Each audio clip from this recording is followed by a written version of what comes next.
विठ्ठल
पाणि मंडलम मंडलानां तरुण तुलसी माला कंधरम कंजनेत्रम सदैव दमनहास श्री विठ्ठलं चिन्तयामि महायोगपीठे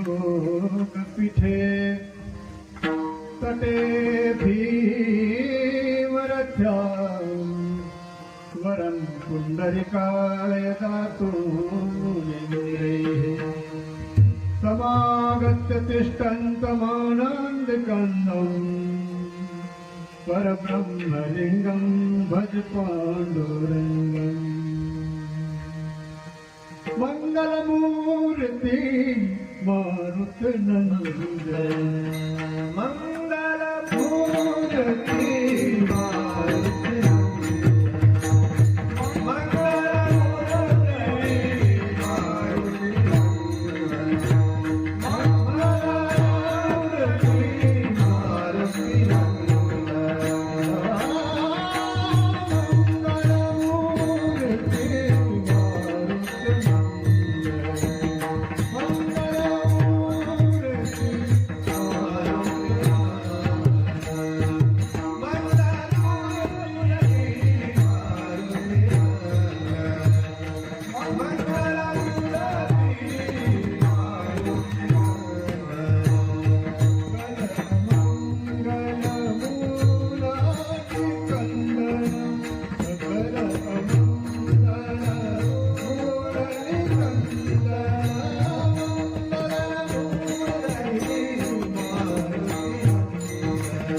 रामा वनवास तेने वसे सर्व देश केले नामाचे जतन समर्थ तो नवे भिन्न वनांतरी रडे ऐसे पुराणी पवाडे केले नामाचे जतन समर्थ तो नवे भिन्न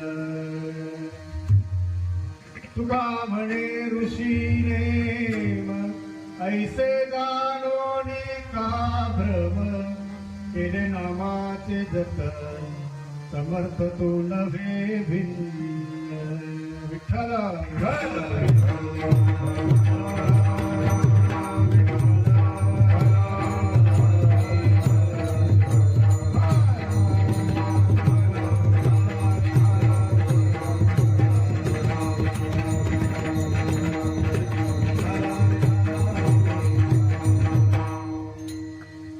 कैवल्य साम्राज्य चक्रवर्ती वैराग्य भूषण जगद्गुरु तुकाराम महाराजांचा 4 चरणाचा हा प्रस्तुत अभंग. या अभंगामधून राम नामाविषयी असलेली साधकाची निज निष्ठा आणि राम नामाकरिता केलेल्या सर्वस्व त्यागाचं विवरण तुकाराम महाराज या अभंगामधून करत आहेत.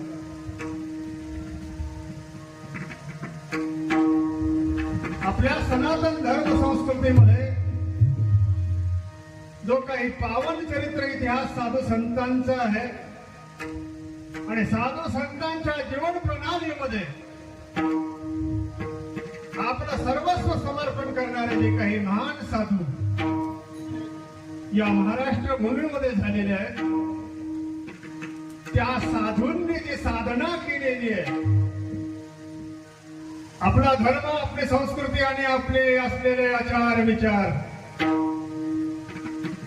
या सर्वांच्या माध्यमातून सर्वांना सांभाळून साधना करताना हे वडील जे जे करीती तया नाम धर्म ठेविती हे रतेच्या अनुष्ठिती सामान्य सकल. हो, महाराज म्हणतात जे काही परंपरा सनातन आहे, जे काही साधू संतांनी ऋषी मुनींनी परंपरा जपलेली आहे, त्या परंपरेचे आम्ही पायिक आहोत. आम्ही ती परंपरा पुढे घेऊन जाणारे आहोत. बोलिलेचे ऋषी साच भावे वर्ताया.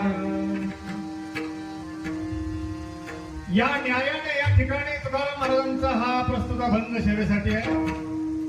चालू असलेला आपला अखंड हरिनाम सप्ताह हनुमान जयंतीच्या अनुषंगाने, राम जन्माच्या अनुषंगाने या ठिकाणी 44 वर्षामध्ये पदार्पण करत आहे. नव्याने संपन्न होत आलेला आहे. ज्या राम तत्वाचा विचार आपल्या सनातन संस्कृतीमध्ये सांगितलेला आहे आणि राम तत्व सांगताना या ठिकाणी रामो विग्रहवान धर्म, राम म्हणजेच धर्म आहे, राम म्हणजेच जीवन आहे आणि राम म्हणजेच माणसाला रामाची गरज आयुष्यामध्ये अनेक वेळेला रोज आहे. सकाळी हनुमान मंदिरासमोर जमल्यानंतर राम राम, एखादी गोष्ट बरोबर झाली नाही तरी माणूस म्हणतो राम राम, आणि मेल्यानंतर सुद्धा राम हे तत्व माणसाच्या जीवनामध्ये जन्मल्यापासून मृत्यूपर्यंत खंड आहे. आणि म्हणून राम हा आपल्या संस्कृतीचा राम आहे. राम म्हणजे आपल्या जीवनाचा राम आहे. आणि माऊली सांगते तैसा मी हृदयामध्ये राम असता सर्व सुखासी राम परिभ्रांतासी कामो विषयावरी. हो, राम म्हणजे आपलं जीवन आहे, राम म्हणजे संस्कृती आहे आणि राम म्हणजे आपलं तत्व आहे. आणि राम जन्माचा जो काही सोहळा आहे, राम जन्माच्या सोहळ्याचं विवरण करताना साधू संत या ठिकाणी आपल्या प्राणाचं सर्वस्व बलिदान अर्पण करतायत. 13 लढाया झालेल्या आहेत राम जन्मभूमीच्या बाबतीमध्ये. बाबरी मशीद पाडल्याच्या नंतर बाबरापासून ते आतापर्यंत 3 लाख हिंदूंचं बलिदान केलेलं आहे. 3 लाख हिंदू लोकांनी जीव दिला रामाच्या मंदिरासाठी. या 3 लाख लोकांमध्ये 1 लाखाच्या वर साधू आहेत. त्यापैकी 50,000 नागा साधूंनी लढाईमध्ये जीव अर्पण केला. या 3 लाख लोकांमध्ये 6 राजे लोक मेले, हिंदू राजे 6 मेले. लढाया करतात 13 वेळच लढाया केल्या, 6 राजे गेले. आणि याच लढाया करत असताना 3 राण्यांनी सुद्धा लढाई केली. 3 राण्यांनी जीव दिला. आणि असा कसा जीव दिला नाही तर मोगलाशी लढून जीव दिला आणि तेही अयोध्येच्या समोर लढाई करून जीव दिला. म्हणून आज जे मंदिर उभं राहिलेलं ते मंदिर म्हणजे काही सहज उभं राहिलं असा भाग नाही किंवा काहीही प्रयास न करता मंदिर उभं राहिलं असं नाही. आणि दुसरी गोष्ट अशी आहे की ज्या वेळेला मंदिर पाडलं त्यावेळेला कोणीच आडवं आलं नाही असंही नाहीये. ज्या ज्या वेळेला मंदिरावर आक्रमण करण्यात आलं त्या वेळेला आपल्या हिंदू धर्माने, हिंदू संस्कृतीने, हिंदू माणसांनी प्रत्येक वेळेला या आक्रमणाला परतवून लावण्याचा प्रयत्न केलेला आहे. परंतु दुर्दैव हिंदूचं असं आहे की जवळजवळ 550 वर्ष झाले तरी सुद्धा त्या जागेवर हिंदूचं मंदिर उभं राहू शकलं नव्हतं. मध्ये इंग्रजांचे 150 वर्ष गेले. त्यावेळेला सुद्धा हिंदू लोकांनी बरेचसे प्रयत्न केले राम मंदिरासाठी. पण त्यावेळेला सुद्धा राम मंदिर उभं राहण्याच्या वेळेला सनातन धर्मीयांच्याकडून आपले प्रयत्न आडवे पडले, कमी पडलेले आहेत. आणि आज काही भाग्याचा उदय, या वर्षीचा हा सप्ताह, या वर्षीचा 22 जानेवारीचा दिवस सुवर्णाचा दिवस आहे की 3 लाख लोकांनी केलेल्या बलिदानाचं चित झालं. त्यांच्या गत अज्ञास लढायामध्ये वीरगती पावलेल्या, ढिगाऱ्यामध्ये गुंजलेल्या सगळ्या लोकांना आज शांती मिळाली असेल. 22 डिसेंबरचा दिवस पाहिल्याच्या नंतर त्यांचं स्वप्न पूर्ण झालं असेल. आणि ते ज्या जगामध्ये ज्या ठिकाणी असतील आणि ज्या स्वरूपात असतील त्या स्वरूपामध्ये असून सुद्धा त्यांना त्या ठिकाणी आनंद वाटला असेल की आज आपल्या जीवनदानाचं श्रम सफल झालं, आज आपलं बलिदान सफल झालं, की आज अयोध्येमध्ये रामाचा ध्वज फडकतोय. सनातन हिंदूचं संस्कृतीचं स्वप्न पूर्ण झालं. आणि ज्या लोकांनी बलिदान केलं त्या लोकांचं बलिदान सार्थक झालं. आणि त्या राम तत्वाचा विचार करताना साधू संतांनी कोण राम असं विचारल्याच्या नंतर सांगितलं की रामो नास्ति अधर्म, अधर्माचा नाश करणारा राम आहे. यो सुखोंतरा राम तथांतर ज्योतिरेवम. भगवद्गीता सांगते ज्या आत्मारामापासून आपल्याला सुख आहे तो आत्माराम आहे. आपल्या संसारामध्ये सुख नाहीये, शोक आहे. आणि शोक 2 प्रकारचा आहे. जो आरंभी अतिशय प्रिय आहे आणि ज्याचा परिणाम अतिशय वाईट आहे त्याला शोक असं म्हणतात. या शोकापायी आपला म्हणजे अर्धा प्रपंचाचा वेळ शोकामध्ये जातो. टीव्ही पाहणं हा शोक आहे, पण डोळ्याचा आणि मेंदूचा पार भुगा होतो हा शोकाचा परिणाम, पुन्हा शोक आहे. मोबाईल पाहणं हा आपला शोक आहे, समजतं का? पण मोबाईल पाहणं हा आपला शोक आहे, पण मोबाईल पाहिल्यानंतर आपल्या मेंदूमध्ये जे निगेटिव्ह विचार प्राप्त होतात त्याने जे आत्म्याचं पतन होतं आणि त्याचा परिणाम जो होतो विचाराचा हा शोक आहे. संसारामध्ये सुख आहे, सुख आणि शोक हे संसारामध्ये एका नाण्याच्या 2 बाजू आहेत. संसारामध्ये सुख केव्हा असतं आणि संसारामध्ये शोक केव्हा असतो याची परिभाषा सांगतो मी तुम्हाला थोडीशी. संसारामध्ये सुख असण्यासाठी विसंगती नसावी आणि परमार्थामध्ये सफलता प्राप्त करण्यासाठी कुसंगती नसावी. विठ्ठल विठ्ठल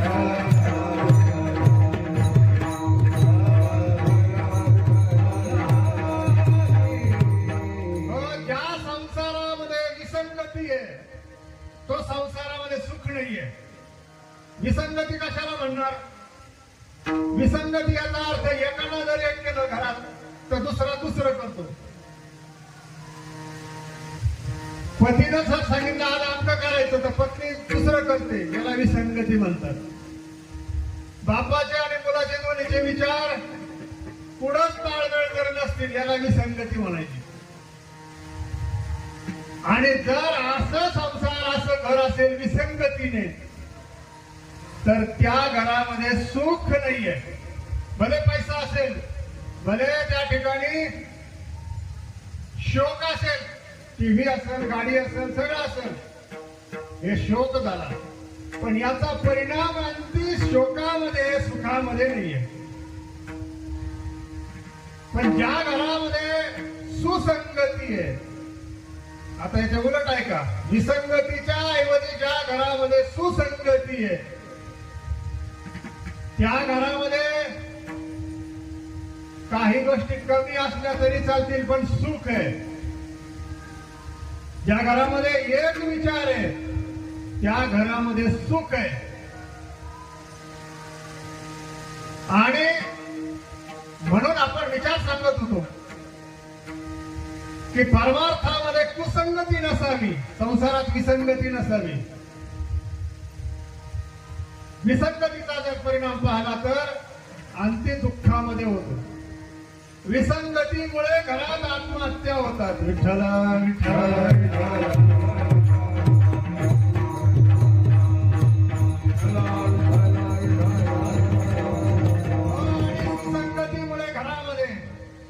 सुख नांदत असतं, सौख्य येत असतं. तसं परमार्थामध्ये कुसंगती अजिबात नसावी. परमार्थामध्ये सत्संगती असावी. परमार्थ थोडा करणारा असला तरी चालेल, पण सत्संगती असलेला, सत्संगतीने केलेला परमार्थ हा फल दिल्याशिवाय राहत नाही. आणि कुसंगतीने केलेला परमार्थ हा कधीही शेवटाला जात नाही. ढेकणाचे संगे हिरा जो भक्त,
परमार्थामध्ये सत्संगती संसारामध्ये सुद्धा फार फलदायी आहे. आणि परमार्थामध्ये तर सत्संगती ही या ठिकाणी सुवर्णासारखं काम करते. रामायणामधला एक दृष्टांत सांगतो. पंपा सरोवराच्या काठाच्या जवळ शंखकर्ण नावाचे एक ऋषी तपश्चर्या करत होते. जवळजवळ 12,000 वर्ष तपश्चर्या करणारे शंखकर्ण ऋषी. आणि तपश्चर्या करत असताना इंद्र लोकापर्यंत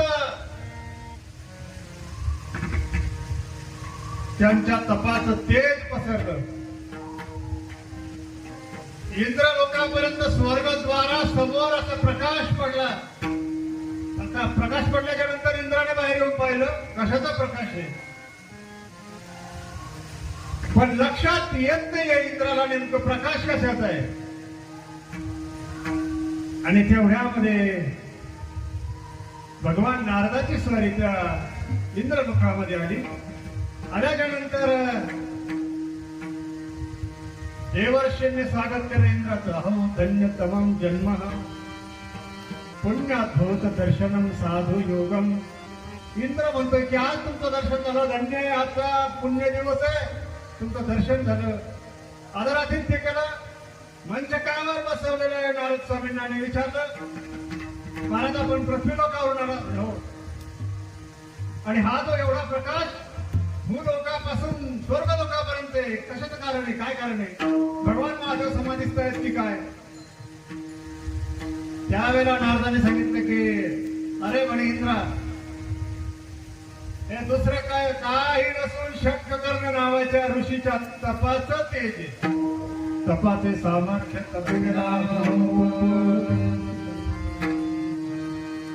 त्या तपश्चर्येमुळे एवढा प्रकाश एवढा प्रभाव आहे.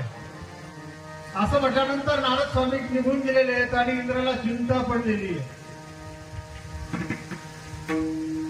की आज ना उद्या आपला स्वर्ग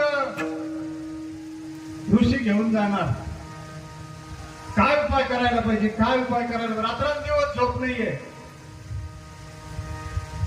आणि दिवसेंदिवस तपाचं तेज वाढत चाललेलं आहे. त्यावेळेला मग ऋषी ध्यानस्थ आहेत आणि इंद्र आपली शंका कोणालाही विचारू लागला आल्या गेला. आणि एक दिवस काय झालं की इंद्र सभेमध्ये भगवान महर्षी लोमेश दीर्घ तप ज्यांनी लाखो कल्पसृष्टीचे पाहिले लोमेश ऋषी स्वर्गामध्ये आलेले आहेत. आल्यानंतर इंद्राने विचारलं म्हणे महाराज पृथ्वी लोकांना हा प्रकाश येतोय त्याचं कारण हा म्हणे एक तपस्वी आहे ज्याचं नाव शंखकर्ण ऋषी आहे. 12,000 वर्ष तपश्चर्याचे पूर्ण झाले आणि 13वं वर्ष चालू आहे. म्हणजे मग मला अशी भीती वाटते माझा स्वर्ग घेईल की काय, स्वर्ग जाईल की काय या चिंतेमध्ये मी आहे. हे रात्रंदिवस विवंचन आहे, झोप नाहीये. त्यावेळेला सांगितलं अरे म्हणे मी त्या ऋषीला चांगलं ओळखतो. म्हणजे काय केलं पाहिजे म्हणजे ऋषीची तपश्चर्या नाहीशी होईल. अप्सरा पाठवू की दिव्य शक्ती पाठवून काय करू का ब्रह्मास्त्र पाठवू. लोमेश ऋषींना सांगितलं काही पाठवायची गरज नाही. तू एक काम कर, रत्नजडित सुवर्णाची मूठ असलेली सुंदर अशी तलवार, ती तलवार घेऊन जा आणि ऋषी तपश्चर्या करत असताना एका सरदाराचं रूप घेऊन जायचंय घोड्यावर आणि घोडा पंपा सरोवराच्या काठाला बांधायचा आहे. बांधल्यानंतर ऋषी बरोबर 12 वाजता म्हणजे 12 वाजता सरोवराच्या काठी स्नानाला येतील. स्नानाला आल्याच्या नंतर एकच करायचंय, आपली तलवार त्यांच्या जवळ द्यायची, बाकी काही करायचं नाही. आणि सांगायचंय की महाराज मला तीर्थयात्रेला जाण्याचा विचार आहे. माझ्याजवळ ही तलवार आहे, ही अतिशय मौल्यवान तलवार आहे. हिला अनेक राजे लोकांनी मागणी घातलेली आहे पण मी दिलेली नाहीये. आणि ही तलवार कोणाजवळ सुरक्षित ठेवू अशी मला काळजी आहे. मला असं वाटतं एवढी ही तलवार तुमच्याजवळ ठेवावी. आणि मी तीर्थयात्रा करून परत आलो म्हणजे मग माझी तलवार घेऊन जाईल. बाकी दुसरं काही नाही, माझं काम काही नाहीये. फक्त एवढी वस्तू तुमच्याजवळ सांभाळायला ठेवायची आहे.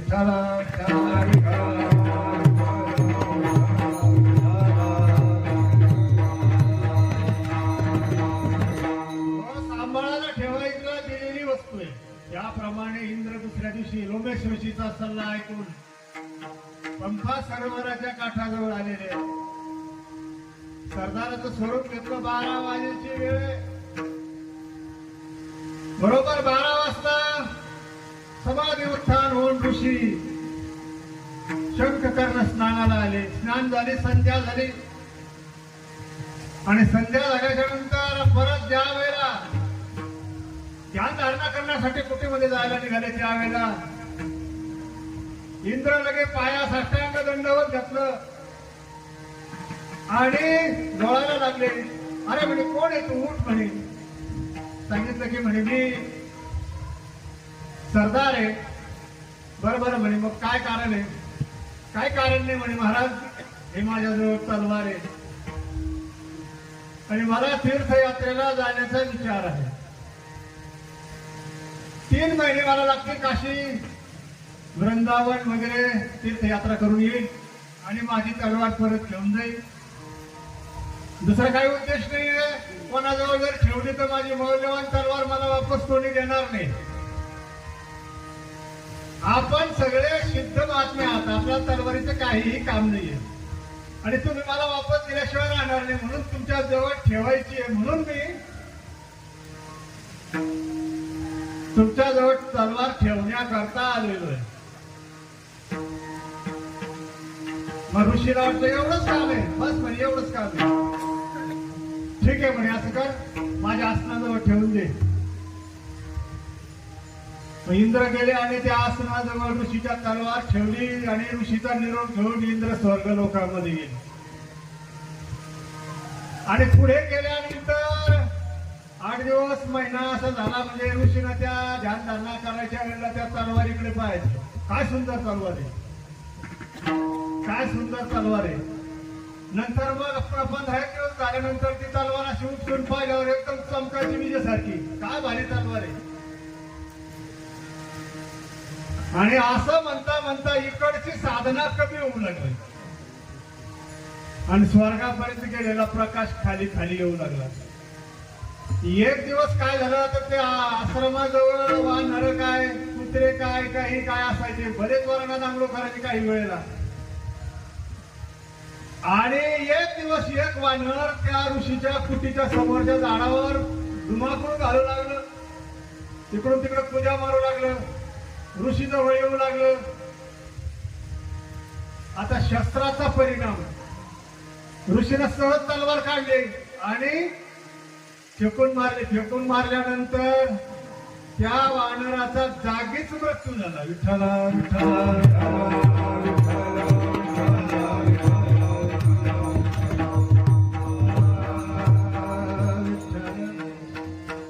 सांगायचं तात्पर्य असं आहे की वानराचा मृत्यू झाला आणि जो काही प्रकाश पसरलेला होता तो प्रकाश लगेच बंद झाला. आणि मग इंद्राने येऊन पाहिलं तर आता प्रकाश काहीच नाहीये. इंद्राला आनंद झाला, लोकेश ऋषीचे आभार मानले, काय सल्ला दिला महिना, मी काही न करता आपल्याकडे म्हणे औषधी वाचून सुंटे वाचून खोकला गेला. तर दृष्टांत याच्याकरता सांगितलं की निर्जीव वस्तू आहे तलवार, पण गुण तिच्यामध्ये हिंसेचा आहे. तलवार काय आहे? निर्जीव आहे, धातूची आहे, पण तिचा गुण काय आहे? हिंसेचा आहे. तिचा संग केल्यामुळे स्वर्गापर्यंत ज्याचं तेज पसरलं होतं त्याचं तेज नाही झालं. आपण जी जी संगती करतोय संसारामध्ये सावधपणे संगत केली पाहिजे. संगती संगतोषः, पुन्हा शास्त्रकार सांगतात संगतीने सांगितलं ढेकणाच्या संगे हिरा जो मंगला. हिरा ठेविता ऐरणी वरून मारिता घणी. मोठ्या ऐरणीवर हिरा ठेवायचा आणि किती मोठ्या वजनाच्या घणाने मारलं तर हिरा ऐरणीला गड्ड पाडून ऐरणीमध्ये जात असतो पण फुटत नसतो. आणि तोच हिरा जर त्या हिऱ्याला ढेकणाचा स्पर्श झाला की त्याचे 2 भाग होत असतात. विठ्ठला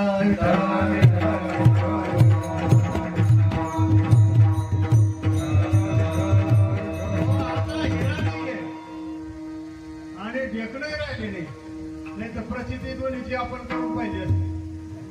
परमार्थामध्ये संगतीला फार महत्व आहे आणि संसारामध्ये सुद्धा संगतीला फार महत्व आहे.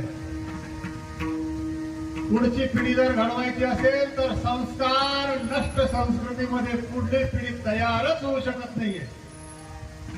पूर्वीच्या काळात जे एवढे मोठमोठे ऋषी, एवढे मोठमोठे राजे, शीलवान, कुलवान, धैर्यवान, ते संस्कारामुळे घडत होते, कुसंगामुळे नाही, आताच्या सारख्या मोबाईलच्या संस्कृतीमुळे नाही. तर ऋषी कुलामध्ये जन्मल्यापासून संस्कार घडत होते. मातृदेवो भवः, पितृदेवो भवः, आचार्य देवो भवः.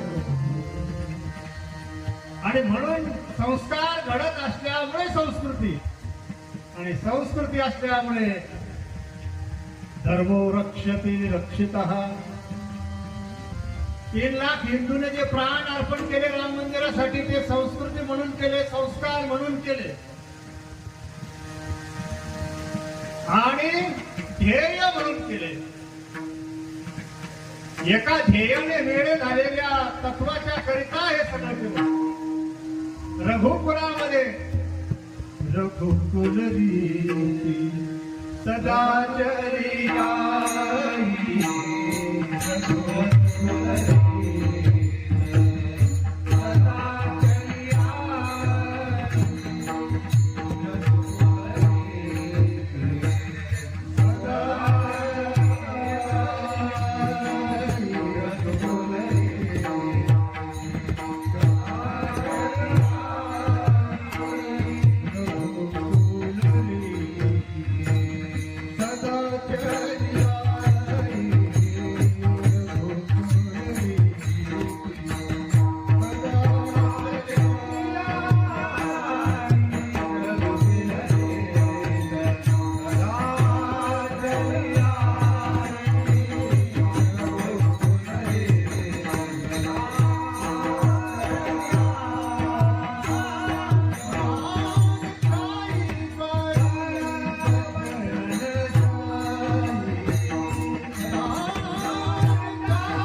वचन पाळायचे,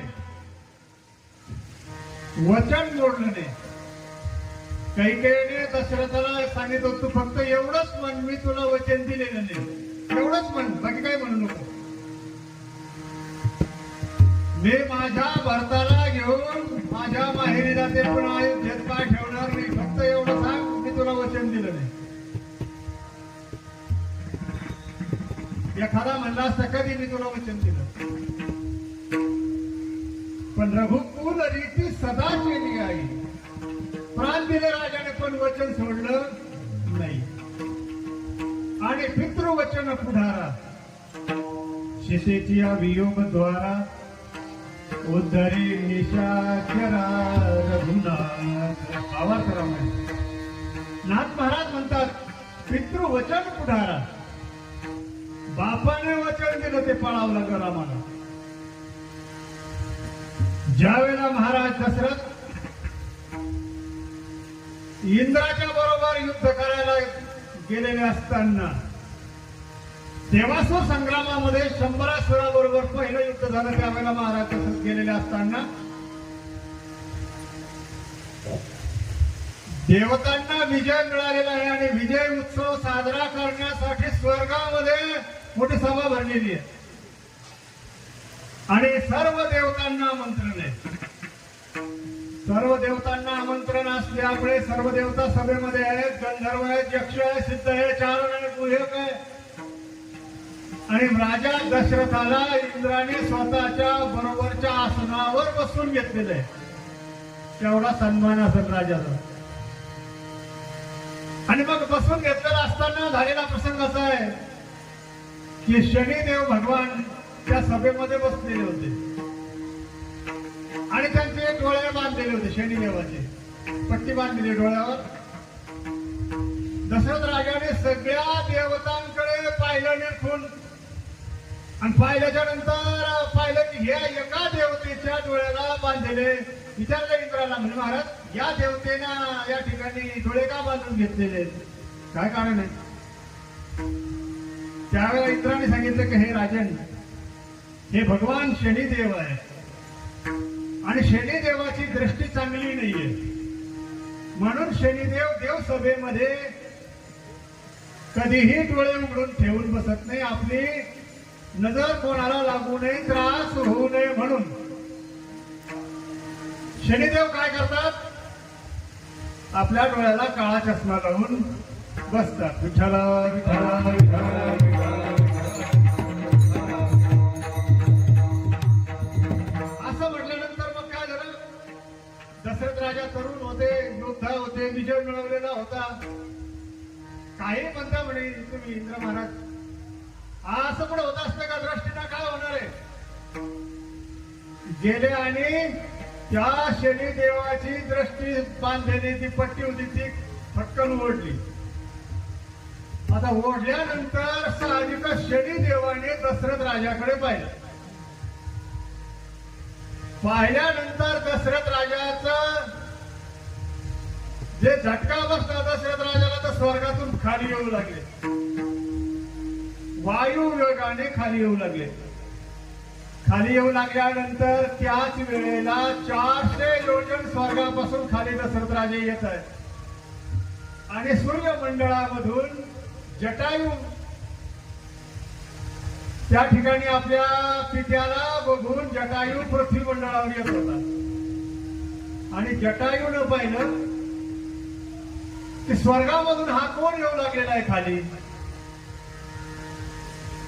जटायू त्या ठिकाणी जवळ गेला, आपले पंख मोठे केले आणि खाली येणारा जो राजा होता दशरथ राजा, त्या राजाला पाठीवर बसून घेतला आणि पुन्हा 100 योजने खाली आणलं. तर दशरथ राजे जे मूर्छित होते ते मूर्छित होते, खाली पृथ्वीवर आले. पृथ्वीवर आल्यावर जटायू ज्या वेळेला थांबला, पृथ्वीवर पाय टेकिले, त्यावेळेला दशरथ राजे शुद्धीवर आले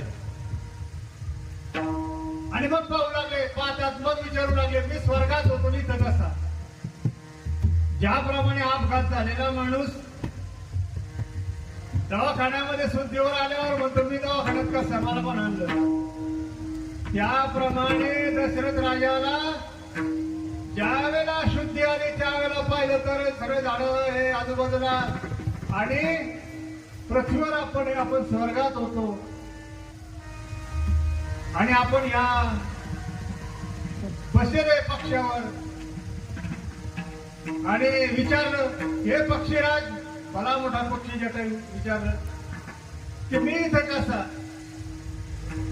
जटायूनं सांगितलं की मी, हे राजा, तुला मी इथं आणलेलं आहे, तू स्वर्गापासून वंचित झाला होता. स्वर्गामधून शनीच्या दृष्टीने प्रहार बसल्यामुळे स्वर्ग लोकातून खाली पतन झालं आणि पृथ्वी लोकात पडणार होता. पृथ्वीवर पडून मरू नये म्हणून तुला वाचवण्यासाठी मी जवळजवळ 500 योजने अंतरावरून खाली आणलेलं आहे. त्यावेळेला दशरथ राजा म्हणू लागला, तुम्हाला बोलता येतं, तुम्ही तर पक्षी आहे, तुम्हाला बोलता कसं येतं. सांगितलं की मला बोलता येतं. भगवान ब्रह्मदेवाच्या वरदानामुळे आम्हा दोघाही भावाला मनुष्यवाणी प्राप्त झाली, पण मनुष्य जन्म प्राप्त झाला नाही. आम्ही तपस्वी होतो, मनुष्य जन्म प्राप्त होणार होता, परंतु काही कारणास्तव कुसंगामुळे, ऋषीच्या शापामुळे आम्हाला गिधाड व्हावं लागलं. माझा भाऊ हे संपत्ती आणि मी एक जटायू. आम्हाला दोघांनाही बोलता येतं, माणसाची भाषा येते, सगळी भाषा येते, आम्हाला सगळं समजतं सुद्धा, पण आम्हाला मनुष्यासारखा पवित्र जन्म मिळाला नाही. हे आमचं दुर्भाग्य आहे. विठ्ठला विठ्ठला.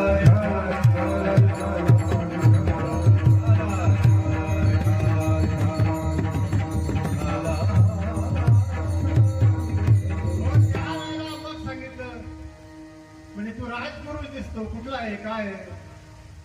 सांगितलं म्हणे, हे मित्रा, तो माझे जीव वाचवला, तुझे उपकार मी कधी फेडू म्हटलं. मी अयोध्यानंदन अज महाराजांचा पुत्र दशरथ आहे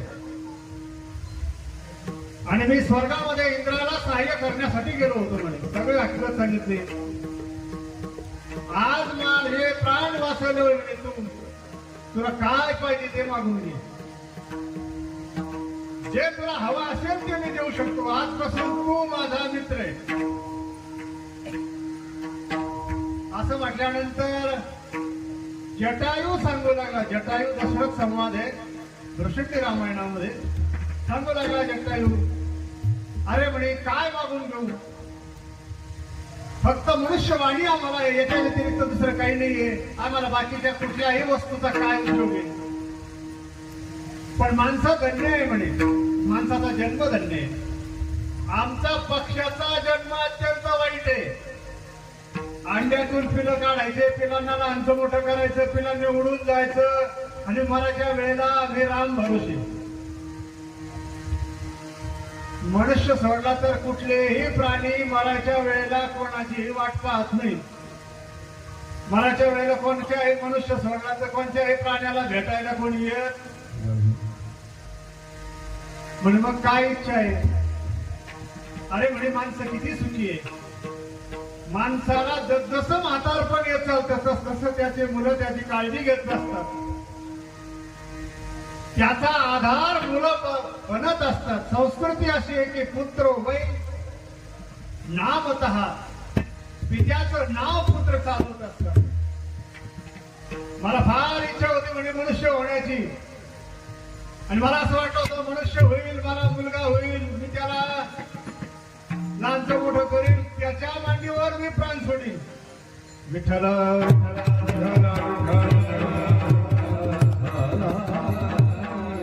ज्या वेळेला जटायू असं म्हणू लागला त्यावेळेला दशरथ राजा म्हणू लागले, खंत करू नको मित्रा, मला जर पुत्र झाले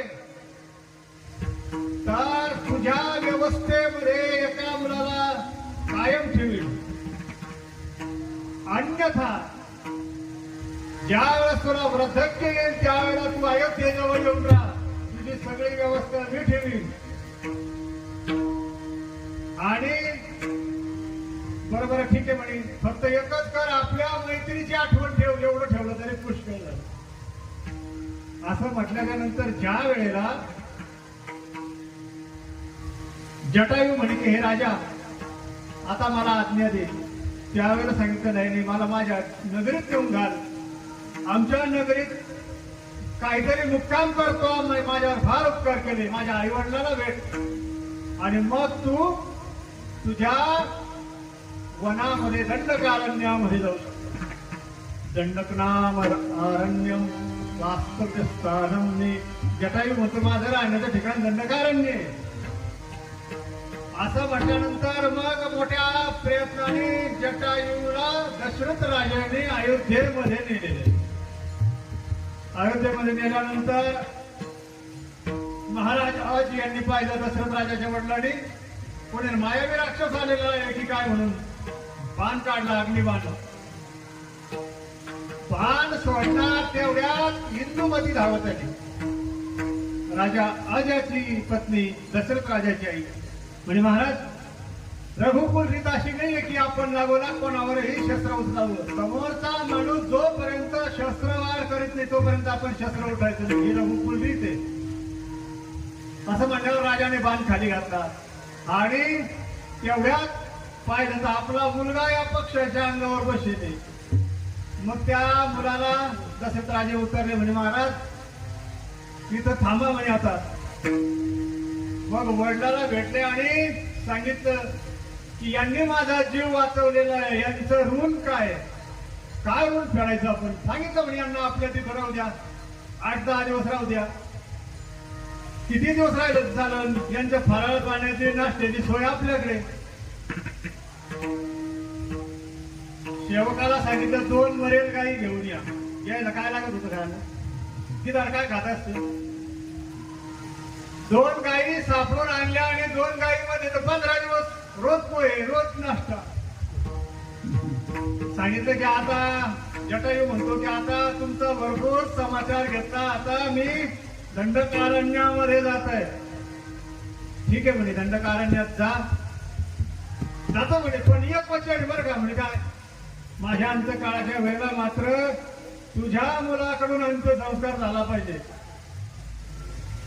लक्षात राहील वचन. म्हणजे हा ठीक आहे. वचन दिलं बापानं. पुढे काल आहे, कालचक्र भगवंताच्या स्वाधीन आहे. कालचक्रामध्ये उद्या काय होणार आहे आपल्याला कळत नाहीये. आणि एका क्षणात काय होणार आहे हे आपल्याला कळत नाहीये. पुढे निमित्त कारण असं झालं की दशरथ राजा 12 वर्ष जटायूच्या आधी स्वर्गात गेले. जटायू त्याच्यानंतर 12 वर्ष राहिले. 12 वर्ष राहिले, पण रामाला हे सगळं माहिती होतं. राम ज्ञात सर्वार्थम पितृवचनम स्मरण नित्यम.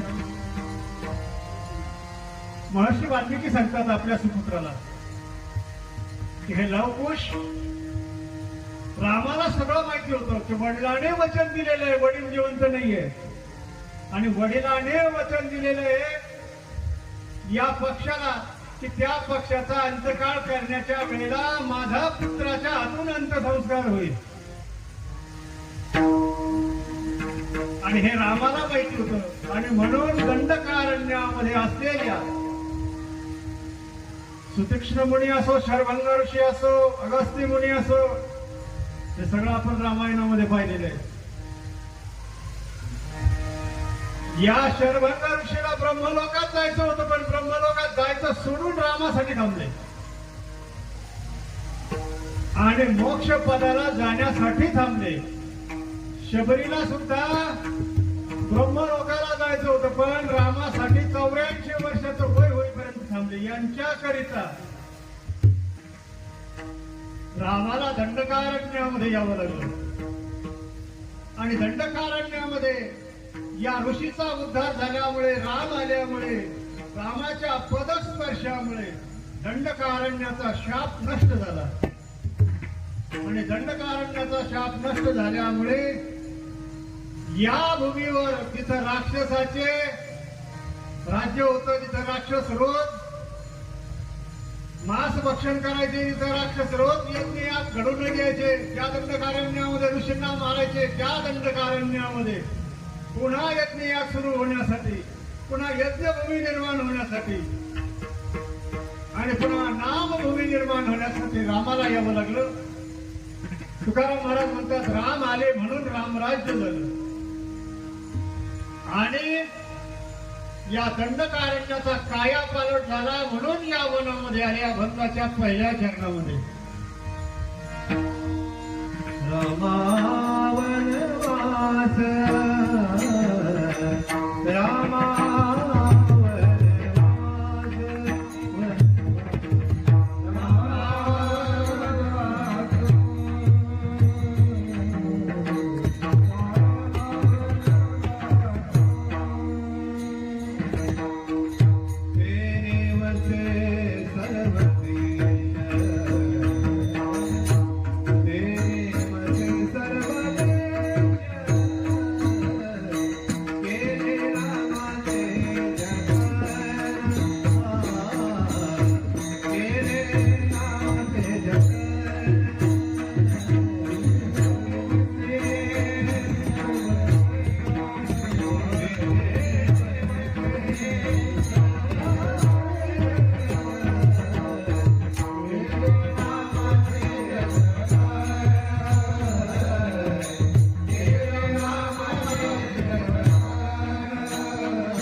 प्रथम चरणामध्ये तुकाराम महाराज सांगतात, रामा वनवास तेने वसे सर्वदेश. आणि ब्रीद काय सांगितलं, केले नामाचे जतन समर्थ होतो. नाम धर्म वाढवला, नाम वाढवलं, बीज वाढवावे ना. केवळ एका नामासाठी गणिका पाठविली वैकुंठी. ज्ञानेश्वर महाराज, भगवंताच्या नामाचं सामर्थ्य, राम नामाचं सामर्थ्य. आणि राम नाम म्हटल्यानंतर महापातकी उद्धरिले. नामाचं जतन केलं म्हणजे नामाचं या ठिकाणी सामर्थ्य सांगितलं. नामामध्ये किती शक्ती आहे. भगवान महादेव सांगतात, नाम शक्ती शिव सांगे गिरजे प्रती राम नामे उत्तम गती असो अधम चांडाळ नामे पावन होयको नाम सारांचे पैसार नाम सारांचे पैसार नाम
राम नामाची व्याख्या करताना भगवान श्री महादेव पार्वतीला सांगतात राम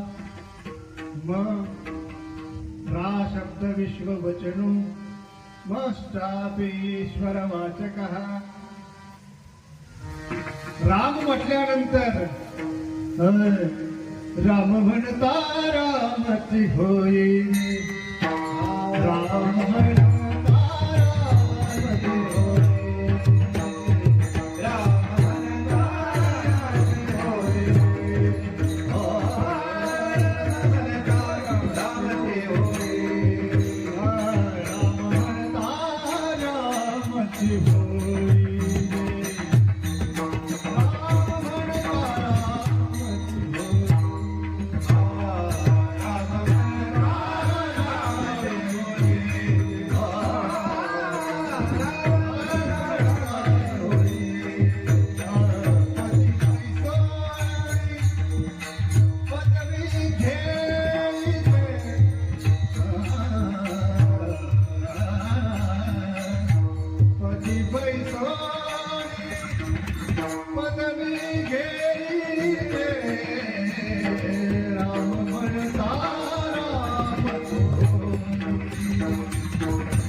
विभीषण आणि हनुमंतरांचा संवाद आहे. सीतेचा शोध करत असताना ज्या वेळेला लंकेमध्ये अष्टमहासिद्धीचा वापर करून हनुमंतराय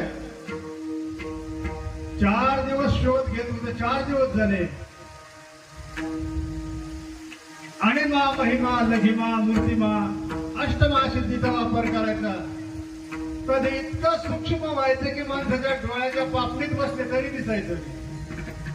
कधी एवढं मोठं व्हायचं की एकदम एखादा पर्वत समोर आहे की काय असं एवढं. 4 दिवस शोध घेत होते पण सीतेचा शोध लागला नाहीये. आणि 4थ्या दिवशीच्या रात्रीच्या 1 वाजेच्या वेळेला ज्या वेळेला एका महाला समोर आले त्यावेळेला त्या महालातून राम राम असा शब्द.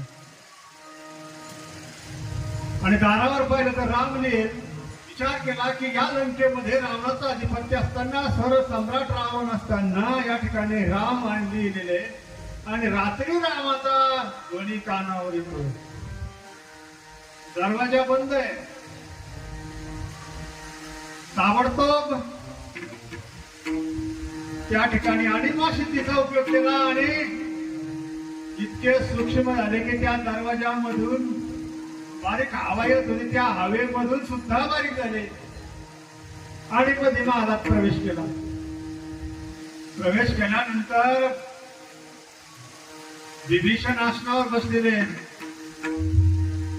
डोळ्यात देवडे हे घाव समाधीमध्ये भाव विभोर आहे. श्रीराम जय राम जय जय राम, श्रीराम जय राम जय जय राम, श्रीराम जय राम जय जय राम, श्रीराम जय राम जय जय राम, श्रीराम जय राम जय जय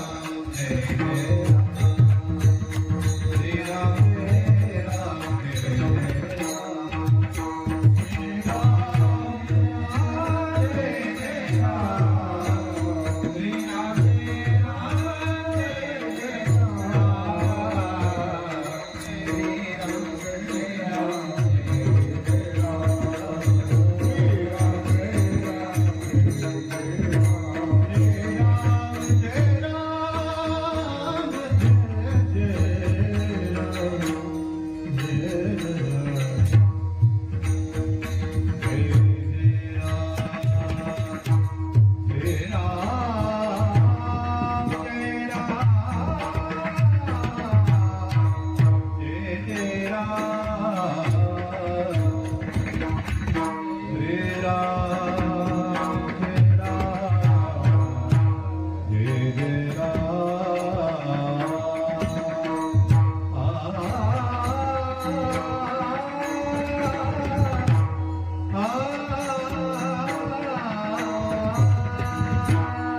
जय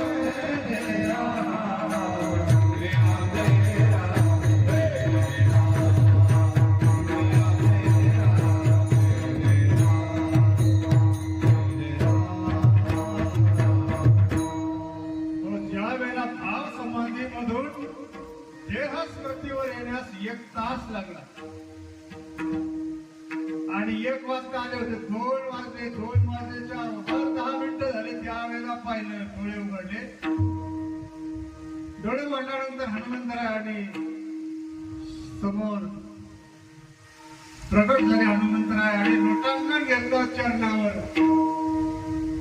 त्यावेळेला विचारलं की एवढ्या रात्री आपण या महालात कसे आले आणि कोण आहे? 2 प्रश्न विचारले.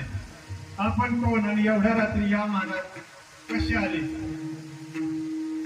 सांगितले की आतापर्यंत ध्यान अवस्थेमध्ये असताना रात्र झाल्याच्या नंतर या महालामध्ये कोणीही येऊ शकलं नाही. तुम्ही कोणत्या मार्गे आले? त्यावेळेला हनुमंतरायाने फार सुंदर उत्तर दिलं. दासोहम रामचंद्रश्च. पहिल्याच वाक्यात सांगितलं की हे महातपस्वी महाभक्त, मी दास आहे. कोणाचा? रामाचा. दासोहम रामचंद्रश्च. रामाचा दास आहे. मग कस काय आला? म्हणे या नगरीमध्ये आला आणि कपी स्वरूप सांगितलं की एका महान कार्यासाठी मी आलो. पण तुम्ही कोण आहे? दोघांना एकमेकाबद्दल माहिती नाहीये. सांगितलं राम बंधू कुमा, मी रामाचा भाऊ आहे. विभीषण नाम श्रुतम, माझं नाव विभीषण आहे. म्हणजे मग तुम्ही रामाचं चिंतन करता? हो म्हणे मी राम भक्त आहे. तुम्ही राम भक्त आहे म्हणे. रावणाच्या नगरीमध्ये तुम्ही राम भक्त आहे? अरे म्हणे वेळा कितीही पापी देश असला तरी एक तरी भक्त राहतो. हिरण्यकश्यपूच्या कुळामध्ये सगळे दैत्य होते तरी पण त्याचा मुलगा प्रल्हाद राम भक्त होता. श्रवणम कीर्तनम श्री विष्णू. तसं जरी तुम्हाला वाटत असेल की या लंकेमध्ये सगळे राक्षस आहे, पण तसं नाहीये. या लंकेमध्ये जरी सगळे राक्षस असले तरी मी राम भक्त.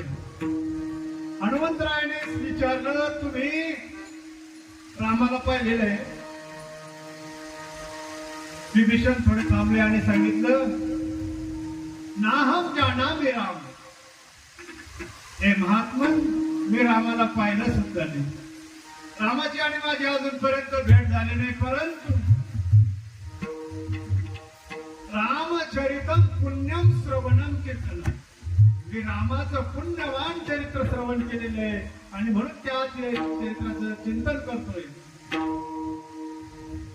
असं म्हटल्यानंतर मग सांगितलं तुम्ही कोण? सांगितलं मी हनुमंत आहे आणि मी रामाचा सेवक आहे. म्हणजे लंकेत येण्याचं कारण काय? सीतेचा शोध घेण्यासाठी आलो. 4 दिवस झाले, 4 मुक्काम झाले. सगळे लंका पाहिलेली आहे, पण सगळ्या लंकेमध्ये राक्षसनी आहे. कोणी सगळे महान पाहिले.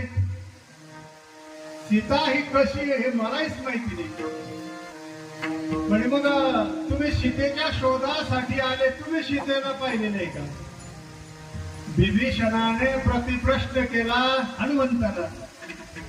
त्यावेळेला हनुमंतराय सांगतात न जानामि वैदेही, मी सीतेला पाहिलेलं नाही, माहिती नाही, मी ओळखू शकत नाही आतापर्यंत. म्हणजे तरी तुम्ही शोध कसा घेणार?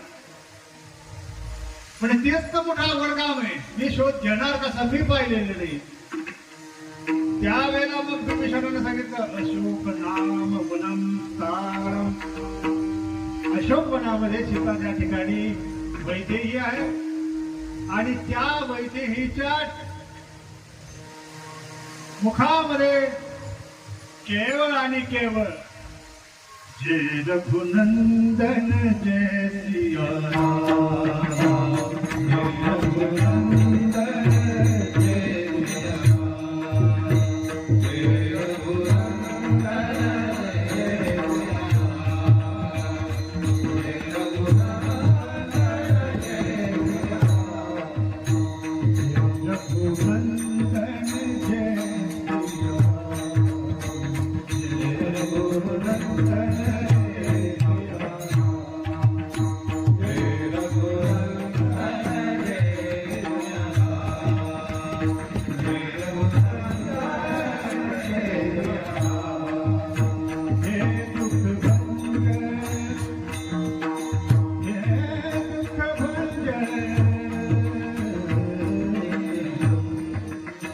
Hey,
हे हनुमंत,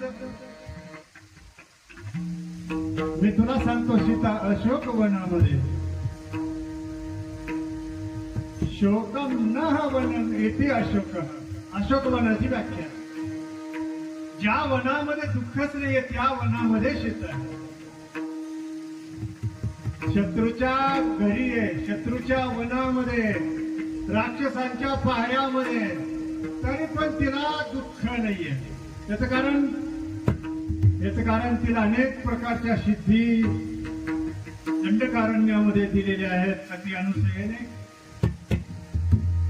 म्हणून सीतेला शोक नाहीये. ज्या वनामध्ये द्वंद्व बाधा नाहीये, अशोक वनामध्ये पूर्वीच्या काळाला महासाध्वी त्रिजटेच्या बापाने तपश्चर्या केली होती आणि महादेवाने त्या ठिकाणी त्या ऋषीला त्रास होऊ नये म्हणून त्या वनाला त्या ठिकाणी वरदान दिलेलं होतं की या वनामध्ये जो तपश्चर्या करेल त्याला पाऊस असो, आग असो, थंडी असो, याचा परिणाम होणार नाही. त्याला 1000 वर्ष बसला तरी भूक लागणार नाही, त्याला पाणी प्यावंसं वाटणार नाही. त्या जागेला वरदान होतं म्हणून त्या वनाचं नाव अशोक नाम वनम. आपला रामायण तिथपर्यंत गेलो नाही, फार अर्थ शिल्लक राहील. तर त्या ठिकाणी सीता आहे. विभीषण सांगतात की हे हनुमंत, सीता अशोक वनामध्ये आणि सीतेला त्या ठिकाणी कुठल्याही प्रकारचं दुःख नाहीये. आणि त्रिजटेसारखी गंधर्व कन्या तिची देखभाल करते. त्रिजटा राक्षसीने, पण ती राक्षसीने ती गंधर्व कन्या आहे. तिला जन्म राक्षसाचा झाला म्हणून ती लंकेमध्ये आलेली आहे. विठ्ठला विठ्ठला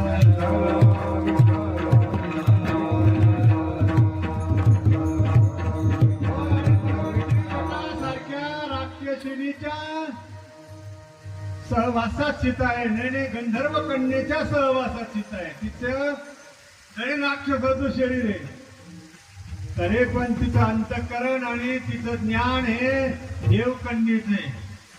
म्हणून विभीषण हनुमंतरायाला सांगू लागलेले आहे तिला दुःख करायचं काही कारण नाही, सीता अगदी सुरक्षित आहे. पण मला सांग तुला रामाने कसं पाठवलं, राम कुठे?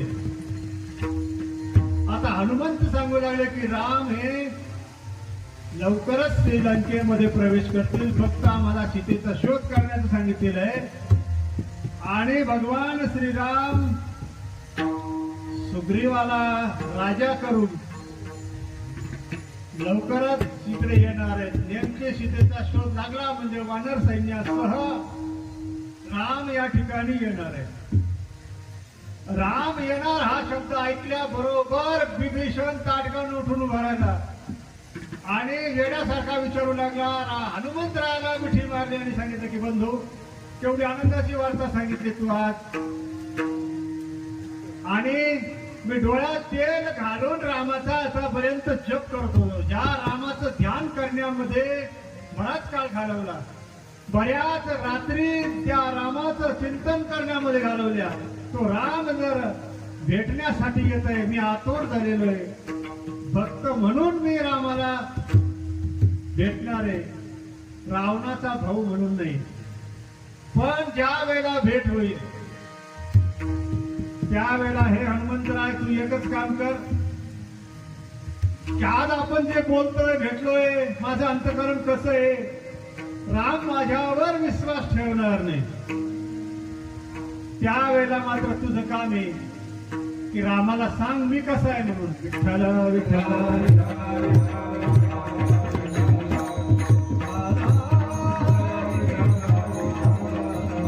रामायण म्हटल्याच्या नंतर नुसती कथा नाहीये. राम कथा म्हटल्याच्या नंतर रामायणामध्ये ज्ञान सुद्धा भरपूर आहे.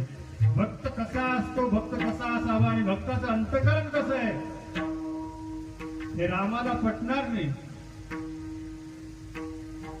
काय फुलली वरलिया रंग, माणूस वरच्या रंगाला बोलतो. प्रथम दर्शनी पाहिल्याच्या नंतर राम मला म्हणेल की हा कोण आहे, शत्रूचा बंधू आहे, हा राक्षसाचा बंधू आहे, हा रावणाचा हितकारी आहे, हा भक्त असूच शकत नाही. या लंकेमध्ये हा दुष्ट माझा भक्त असू शकत नाही. हे राम त्यावेळेला म्हणतील, त्यावेळेला हनुमंतरायाने सांगितलं मला वचन दे, त्यावेळेला तू सांग मी कसं आहे म्हणून. माझ्या मुखाने सांगून पटणार नाही. आणि कोण कसं आहे हे स्वतःच्या मुखाने किती सांगितलं तरी कोण कसं आहे हे दुसऱ्यांना सांगितलं तर माणसाला लवकर पटत असते. ज्ञानात ठेवा, रामायणापासूनची ही रीती. पण माणसाला गाढव सवय लागेल, मी असा आहे मी तसा आहे. आणि आपल्या मुखानं स्वतः कसाही असला तरी आपल्या मुखानं सांगितलेलं त्याच्यावर लोक विश्वास ठेवत नसतात. ज्या वेळेला दुसरा सांगेन त्या माणसाला काय पाहायचंय म्हणलं का काम जमलं आहे की नाही. म्हणून त्या ठिकाणी हा सांगू लागला की ज्या वेळेला मी रामासमोर उभा असेल त्यावेळेला हे हनुमंतराय तुझं काम आहे, मी कसं आहे हे तू रामाला सांग.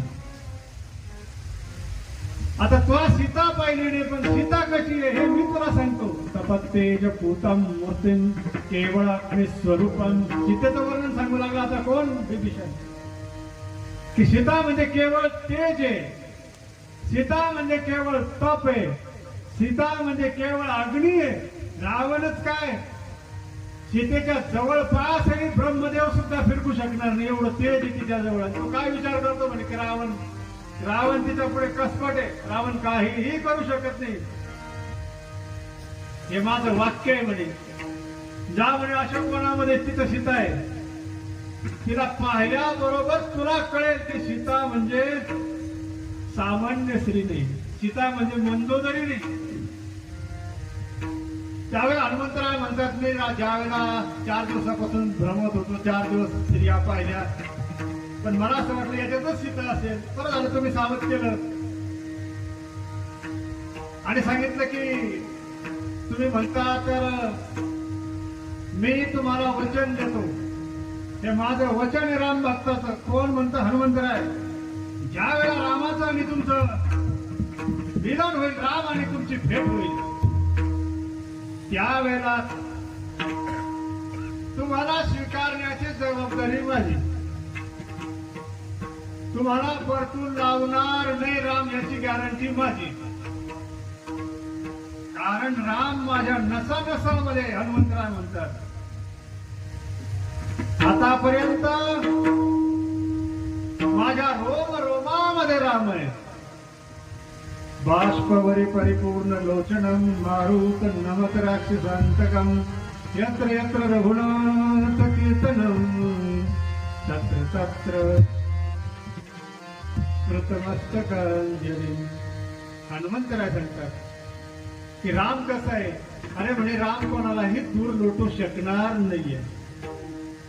ज्याने दगडाला पाय लावला त्याला उद्धार केला.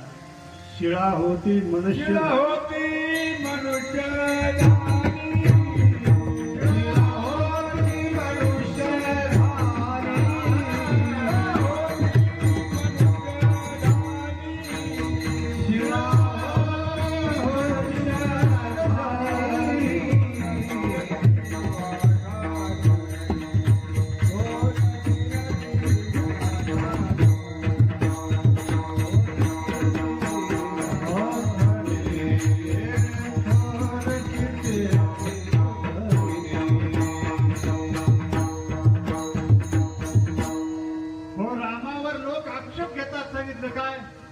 पण राम कसा आहे हे मला माहिती, लोकांना माहिती नाही. रामावर लोक आक्षेप घेतात 3ऱ्या चरणामध्ये. वनांतरे रणे ऐसे पुराणे भवाडे. लोक म्हणतात राम वनामध्ये रडतोय, राम सीता सीता म्हणतोय, पण वास्तविक तसं नाहीये. ज्याच्यात एवढं सामर्थ्य आहे की दगडाला पाय लावल्यावर मनुष्य होऊ शकतो. 12,000 वर्षाचे दगड होऊन पडलेली अहल्या नुसता पाय लावल्यावर जर पुन्हा देवांगना होऊ शकते तर तो राम.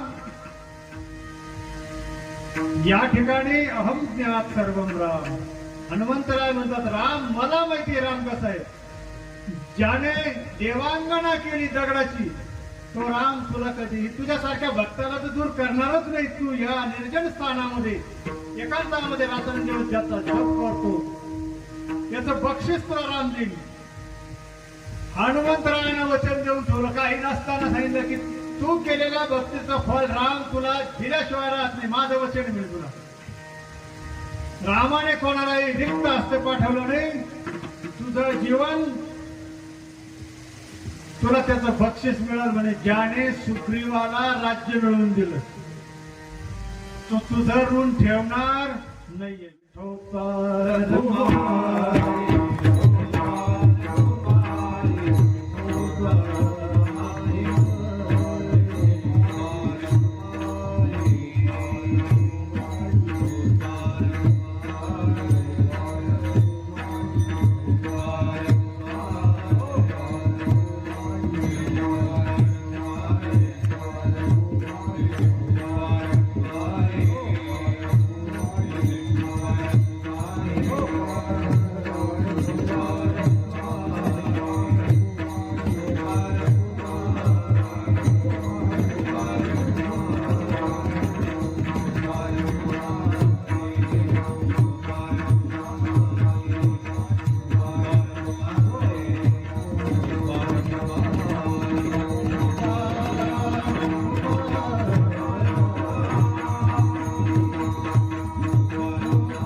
या ठिकाणी हनुमंतरायानेच वचन देऊन टाकलं रामाचं.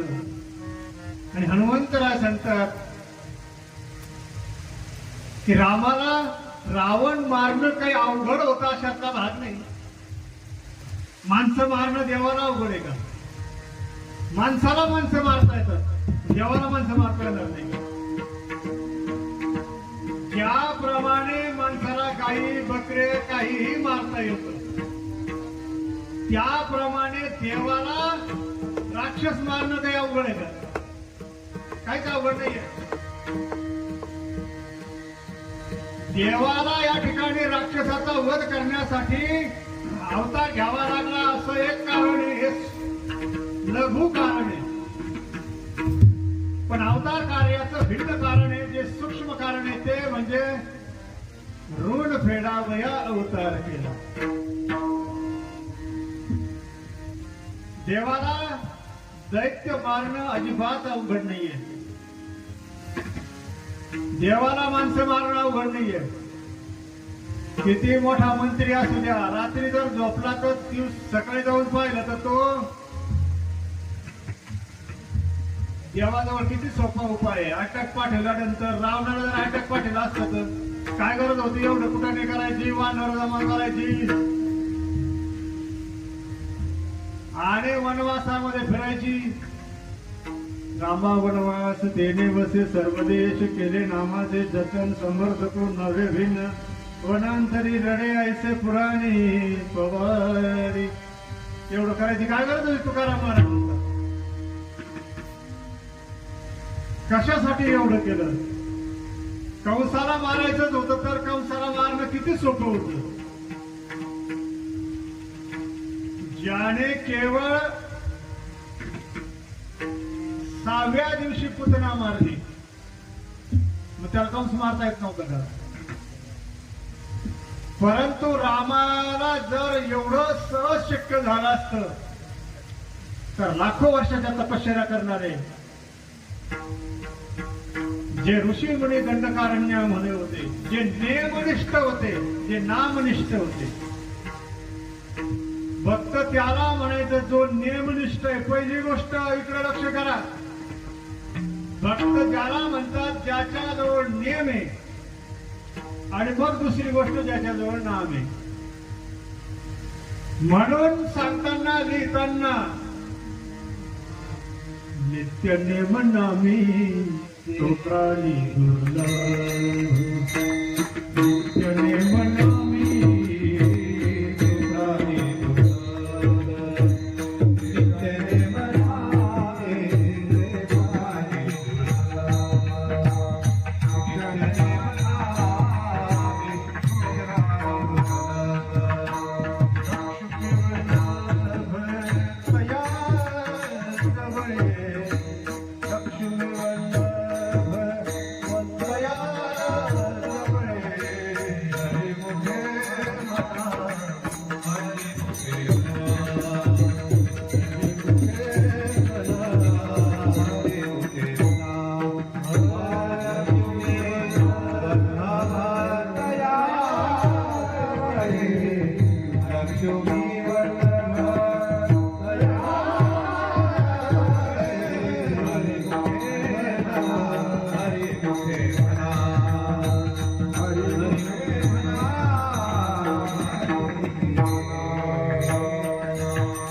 नेम असल्याशिवाय भक्त ठरत नाही. नाम असल्याला तितकं महत्व नाहीये. नेमाने नाम सिद्ध होत असत. म्हणून नाम आणि नेम ज्या ऋषी जवळ होते, 12-12 वर्ष त्रिकाल संख्या करायची म्हणजे करायची. एका पायावर गायत्री पठण करायचं म्हणजे करायचं. या नियमाने जे वागले त्यांच्याकरिता म्हणून रामाला एवढा प्रवास करावा लागला, एवढा प्रयास करावा लागला आणि त्यांच्याकरता म्हणून एवढा अवतार घ्यावा लागला. म्हणून तुकाराम महाराज म्हणतायत की भक्त त्यावेळेला ठरत असतो जे नेमनिष्ठ आहे, आणि तो नेम जो पाळला असेल तो ऋषींनी पाळलेला आहे. म्हणून अभंगाच्या 4थ्या चरणामध्ये महाराज म्हणतात, तुका म्हणे ऋषी परी तुका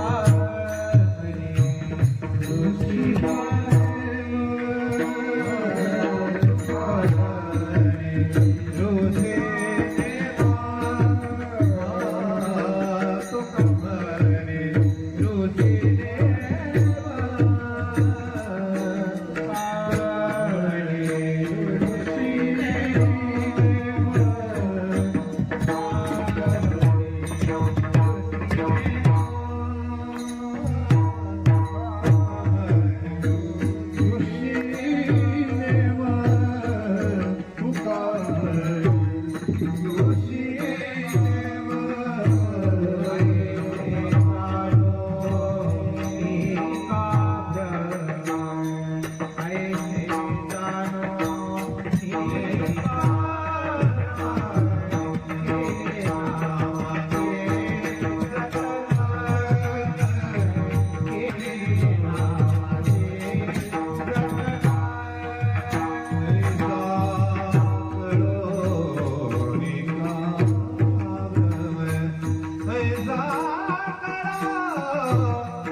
हो,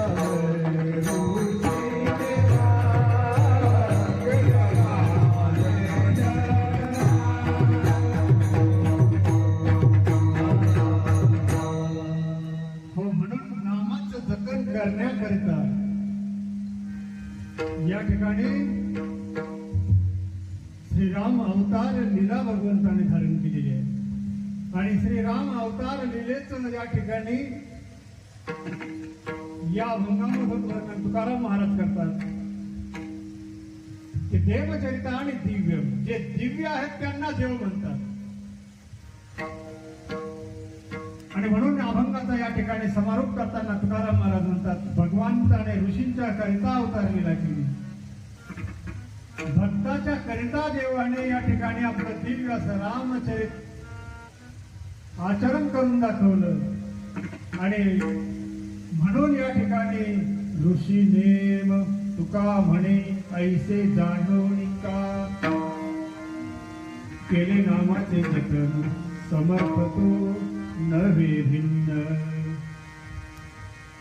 भजो मन राम चरण सुखदाय, भजो मन राम चरण सुखदाय, भजे मन राम चरण सुखदाय.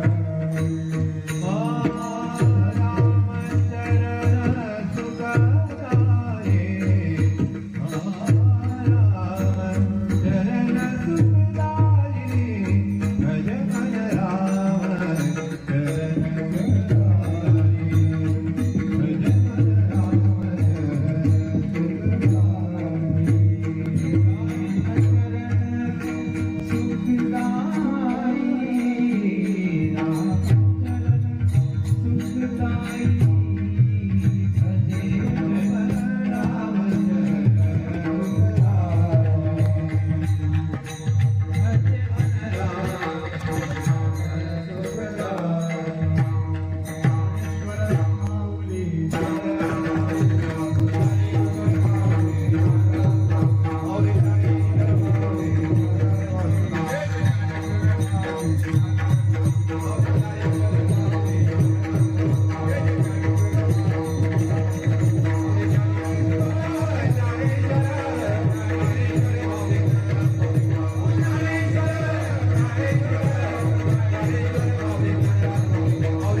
येत माझे गुरुदेव बाई कपन.